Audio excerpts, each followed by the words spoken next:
एक ब्राह्मण जिसे ऐसा मंत्र आता था कि आकाश से रत्नों की वर्षा होने लगती थी। एक शिष्य जिसने अपने गुरु को गलत समय पर मंत्र पढ़ने से रोका, और कुछ डाकू जिनके लालच ने सैकड़ों लोगों की जान ले ली। आखिर ऐसा क्या हुआ कि अपार धन भी किसी को सुखी न रख सका?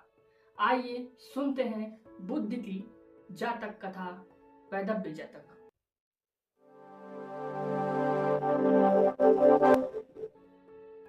श्रावस्ती के चेतवन विहार में एक दिन भगवान बुद्ध के पास एक भिक्षु आया।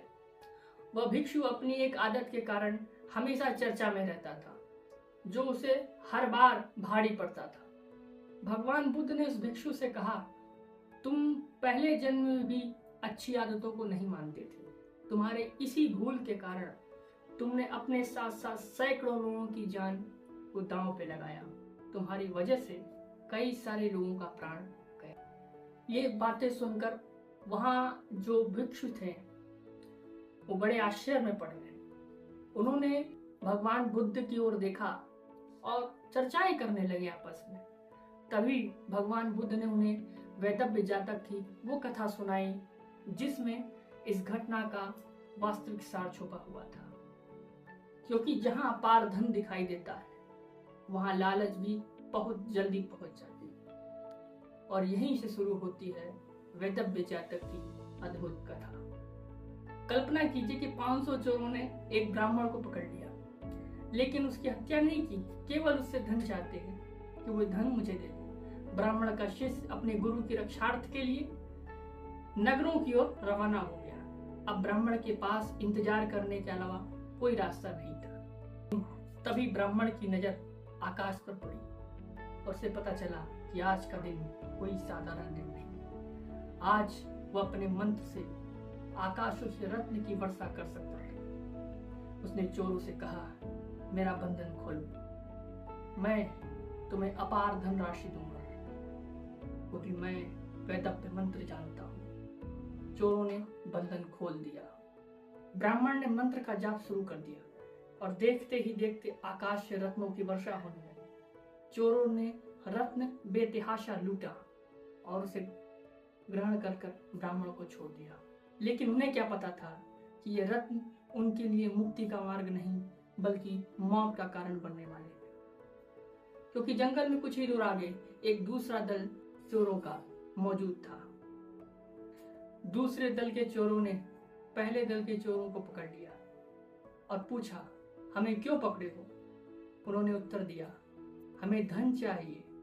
तब उन्होंने कहा, हमारे साथ एक ब्राह्मण है, वह आकाश से धनों की वर्षा करता है, हमें भी यह धन उसी ने दिया है। यह सुनकर चोरों ने ब्राह्मण से धन की वर्षा करने को कहा।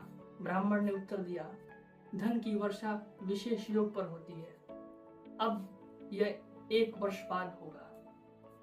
लेकिन ब्राह्मण का उत्तर सुनकर वो चोर क्रोधित हो गया। उसका धैर्य का बाण टूट गया। उसने कहा, तुम इनके लिए धन की व्यवस्था कर सकते हो, लेकिन हमें 1 वर्ष का प्रतीक्षा करनी होगी। क्रोध में उसने ब्राह्मण की अपने तलवार से हत्या कर दी। लेकिन लालच की कहानी ही समाप्त नहीं। कुछ ही समय बाद उसी धन के लिए वो दोनों दल चोरों के आपस में भिड़ गए और एक दूसरे को मारने लगे। उस भयंकर युद्ध में केवल अंत में 2 ही व्यक्ति बचे।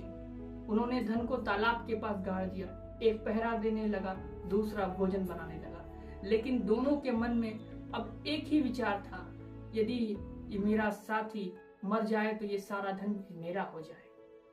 एक ने भोजन में विष मिला दिया और दूसरे ने भी अपने साथी को मारने का निर्णय कर लिया।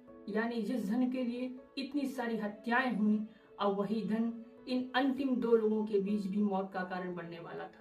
अब इस कहानी में केवल 2 चोर बचे थे और उनके सामने था अपार धन। लेकिन लालच ने दोनों की बुद्धि छीन ली थी। एक ने भोजन में विष मिला दिया और दूसरे ने अपने साथी को तलवार से मार डाला। उसे क्या पता था कि जिस भोजन को वो खाने वाला है उसमें भी विष मिला हुआ है। सुबह उसे भूख लगी, उसने उसी चावल को खाया और विष के प्रभाव में आकर भी उसकी मृत्यु हो गई। कुछ समय बाद बोधिसत्व धन लेकर वापस लौटे, लेकिन वहां उन्हें कोई नहीं मिला, न ब्राह्मण मिला, न वो चोर मिले। मिला तो केवल और केवल कंकाल, हड्डियां। जिस धन के लिए इतनी सारी हिंसा हुई वो धन वहीं पड़ा था, लेकिन उसे पाने वाला कोई व्यक्ति वहां जीवित नहीं था। यही भगवान बुद्ध की जातक कथा का सबसे बड़ा संदेश है कि अनुचित साधन से प्राप्त धन हमेशा विनाश का कारण बनता है। वैदव्य जातक की यह सीख हमारे जीवन में मार्गदर्शक है। नमस्कार।